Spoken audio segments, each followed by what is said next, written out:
Welcome back to Middle Georgia Homes. I'm your host, Allison Goodman, and I'm here with Lynn Robertson, who is one of the owners of the Columns in Hawkinsville, Georgia. Now, this house was built in 1905, which was Greek Revival time, right? Right. But it has many different styles, 3 to be exact. Right. Can you tell us about that? Right. It has the southern veranda style, which that was a revival of the old southern plantations. That's why you see the columns on in all of our rooms, and also the huge columns on the front porch. The other style that it has is the Victorian style, which is evidenced by the turret that we have, and also by the beadwork in decorations and the flourish that the Victorians have. It has also has the arts and crafts style, which is the modern style for the 1900s. So you'll see the transoms on all the doors, and you'll see very plain columns with no flourish, because they were trying to go back to original looks and cut out all the details. It's kind of a rebellion from the Victorian era. So they used all 3 styles and elements in the house, and it makes the house very interesting architecturally, and also very pleasing to the eye. All right, so let's take a look now at some of those features that you were discussing. And we're going to start by walking around the house. Okay.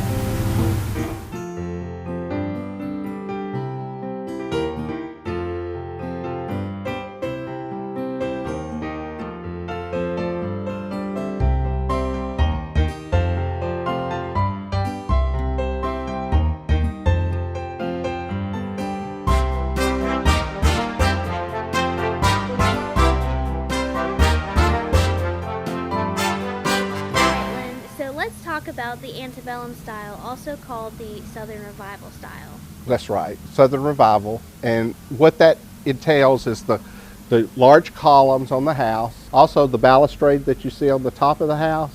It actually was originally on all the porch in the front as well. We decided for looks and purpose it just makes it less cumbersome to not have it, so we took that away. But all the dental molding is still there, and that's reflective of that. And if you'll notice, there was a blue color on the ceiling in the side, and that's also reminiscent of the southern styles when they painted the porch, and that's to keep birds and insects from building nests in there. Okay. And it kind of mimics the sky. Makes sense. Okay. You see the edge up there that's blue? Yeah. All of it. That's all to mimic the sky. Wow. So it was most southern plantation homes. Does it work? Oh yeah. All right. Yeah, Use definitely it on our does porches work. nowadays. And I love the beadboard that they have on the porch. If you notice, the porch ceiling has beadboard, and it's a nice architectural feature. And if you'll notice on the turrets and on the front, they have the little sides have the nice dental molding, and then it has like panels, and I think that's a beautiful style of the house as well. Now, a little bit more modern style is the glass that's around, the leaded glass, and that was put in. That was more reminiscent of the Victorian period, and so they had that style as well. So, you know, it does encompass the 3 styles in everything in the house. So we see Victorian, we see Southern Revival, and of course we see the modern look as well, which was modern for 1905, which is arts and crafts movement. Gotcha. Of course, we've tried to bring back the look of the house as well, and it's just a grand entrance, and it's a nice place to sit and have a mint julep. You know, what amazes me is that several of these features that you're talking about, they're still used today. Like the balustrades. Right. They don't look exactly the same, but the idea is there. And then the dental molding. Right. You know, I feel like that comes in and out of popularity as the years go by. Right. Well, they're classic styles, so that's why. Most southern homes use very classic styles. The Palladium style is very, very much used in most southern homes. Yeah.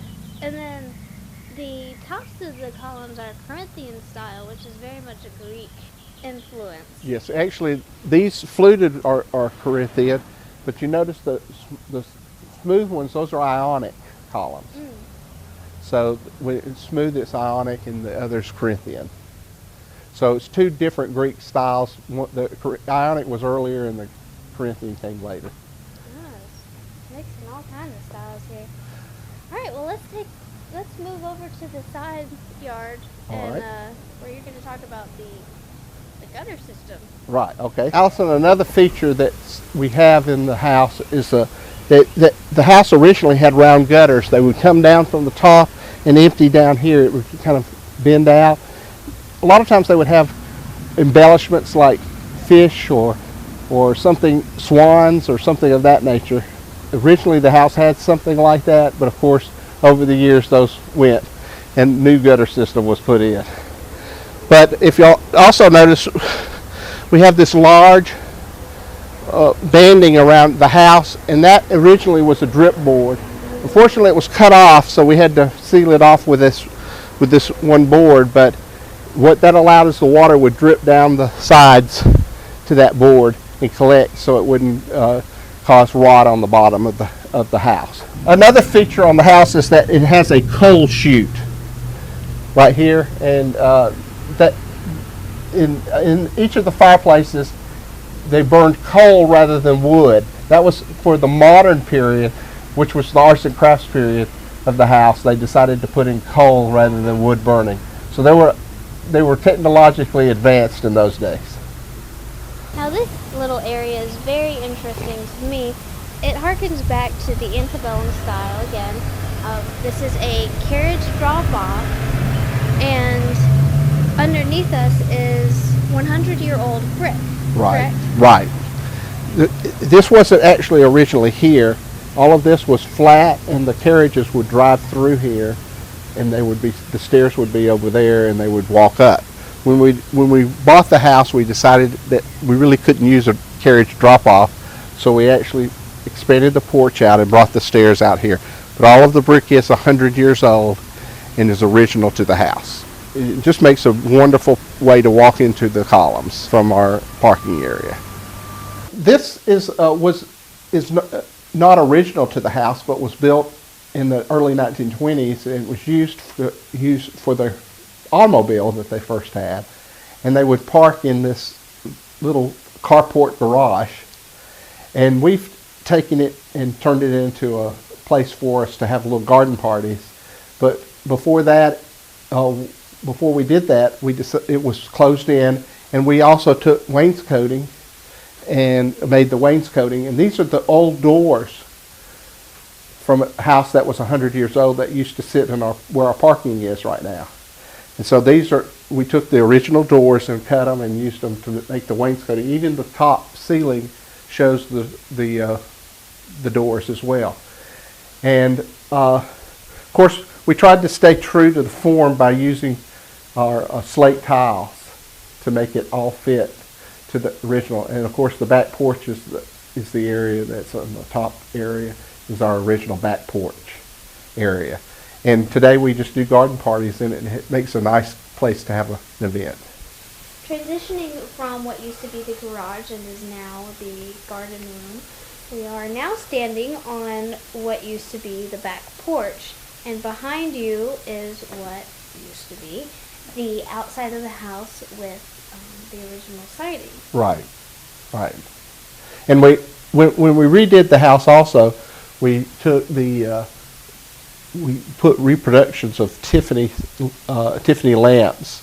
We use that for in all of our rooms and in a lot of our places to give it that stained glass and look. It's kind of from the Victorian area, but it was such a beautiful look that we wanted to use it throughout the house. So we have used it all through our house, reproduction Tiffany style lamps and shades and that kind of thing. And everyone recognizes Tiffany's, the jewelry right. store. Now, this is the same Tiffany. Yeah, this is where he started with lamps, and he later became the Tiffany's that you know as jewelry. But he started with stained glass lamps, and they're worth a fortune if you can find them. And the other thing we did on the back porch is we did take some of our heart pine flooring and put it in so that it matched our flooring in the house. Gotcha. So this was an original what used to be here. Right. That was actually in the house next door that was torn down. So we repurposed it for here, which I always like to do, to take something and redo it and reuse it for a new purpose. That's why the doors are so neat too, that we were able to repurpose those as wainscoting. You were able to get a lot from that 100-year-old. Oh yeah. It's interesting because we were fortunate. You know, it's the same era, it's built around the same time, and so even though it's not exactly original to this house, it was original to that period. That's correct. Now, moving to a more modern era, this behind us, what is attached to your house? Well, the owners, the Brinsons, owned the house in the 40s and 50s and 60s, and they owned it the longest. They had an aging parakeet, and he lived in this little house right here. And we kept it because we thought it was so unusual. And everybody asked us, "What's stuck to your house?" And I say, "It's the parrot cage. We're going to make it into a nice terrarium." And somebody already told me they were going to try to help me find a parrot, not a real one, but one that talked and moved. We're going to put it in there just for fun. That's excellent. Hopefully it can actually hold conversations with your guests and That'd see be how great. long it tricks them. Well, we'll see if we can find that. I've seen it on some commercial one time. All right. Well, let's move on to the parlor and the living room and just the whole entrance area. Okay, we'll be happy to do that.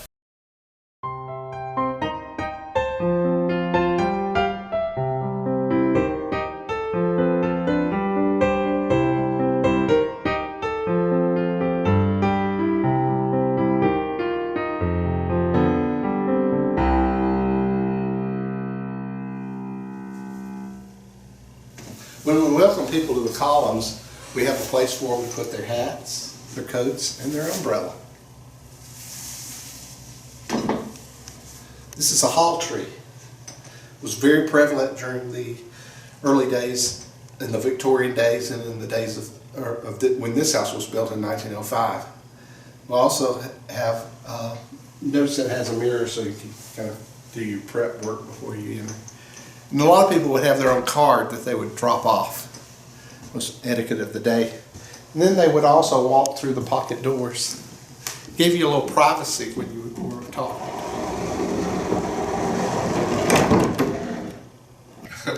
Well, another thing we have at the columns is we have what's called the Sweetheart Corner. It's all a rotunda. All Victorian houses have a rotunda. We don't have much of one, but it's a nice little sweetheart corner where they can come and court. And we use it for our wedding cakes today. And the other feature we have, and that's Victorian, notice the beadwork above.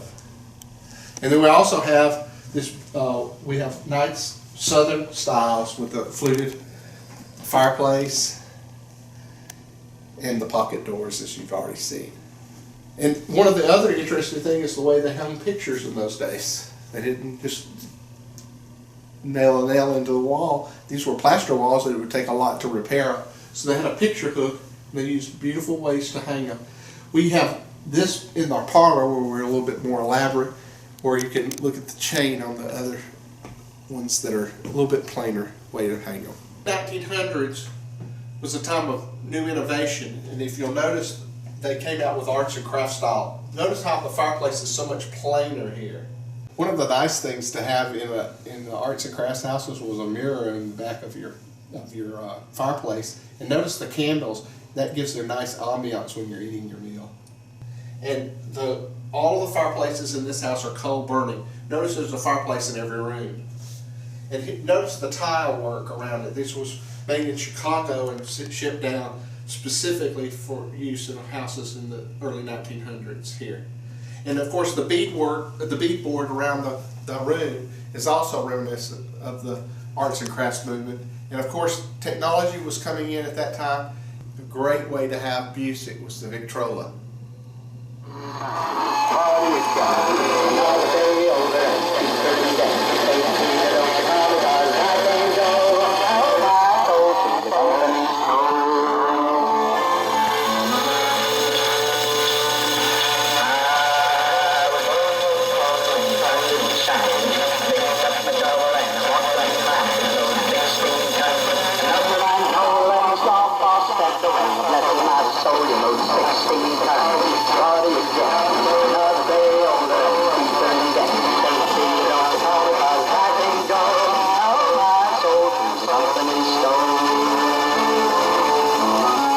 The RCA Victrola could be considered a piece of furniture.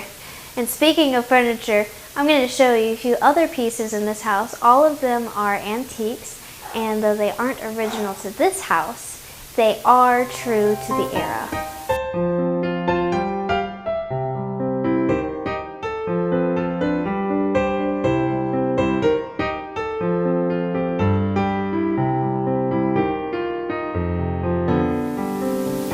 Stores, you can still find these jewels today. These are corner posts, and Lynn, can you tell us a little bit about their history here? Yeah, they're from the Victorian age, and they were used to keep your sides of your walls from crumbling.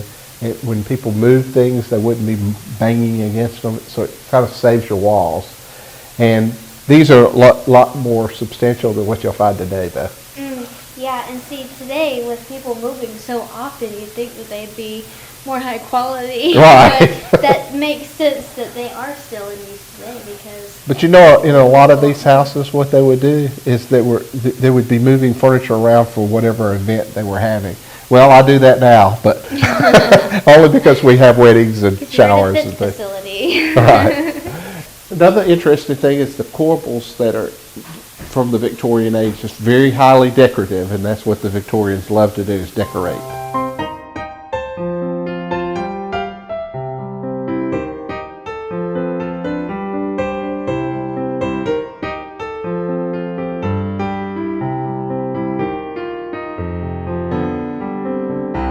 Moving more into the modern area, upstairs in this common area, we have a collection of furniture that the owners brought back from Africa. Well, there's really nothing common about this area. It's like being on a safari to Kenya. And that's true of the Victorian era. They would go around and collect from all their different parts of the British Empire pieces that they would bring back to their homes. And this home is no different. And the furniture fits so well. I love our carvings, and especially and we have a beautiful batik that was done by an artist from England, and it hangs in museums. So we have some beautiful pieces, and I just love to look at them. It's part of our collection. One of the great things about the house is it comes with the original kerosene lamps. And they would pull those down, fill it with kerosene, and lift it up. Now, they had electricity in 1905, but no one knew if it would ever work. And they were kind of afraid of it. It was such a new technology. And the other thing they had up here that we can show you is that there's a shaving stand over there. And instead of having bathrooms in the house, you would have a place to shave in a little ceramic bowl with a pitcher at the bottom and a little mirror for you to see your shaving. And this room could also be used as a nursery, or it could be a room for just a sitting area. It has the connecting door to the other bedroom. So those are some neat things with the house. And notice the original tile around the fireplace, and the room's been done in the same colors. So the brown and blue that's so popular today is still popular. It comes from 1905.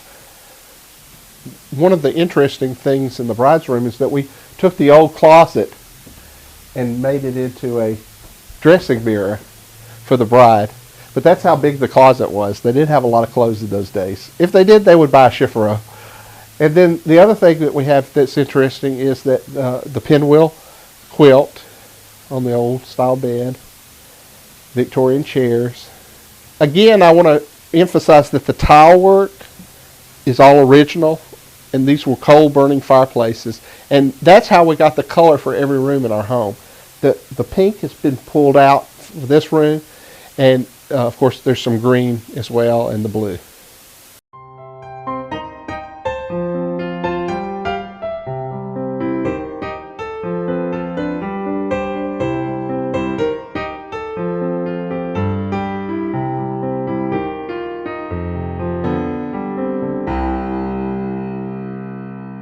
One thing that always amazes me about these old homes is that they are full of surprises. I mean, historic surprises, but surprises nonetheless. And two of these surprises are behind me, and you can see these a lot during the events that are hosted here. And one is the old barn, and the other is, well, I will let you share that surprise. Okay. This is the old barn. It's not really the full size it used to be, but we had to cut it back because it was falling in. But we did salvage it and kept it as a potting shed for us. And then this building is the old smokehouse. And the way we found out what that was we had a visitor from the 1920s that had lived here as a little girl.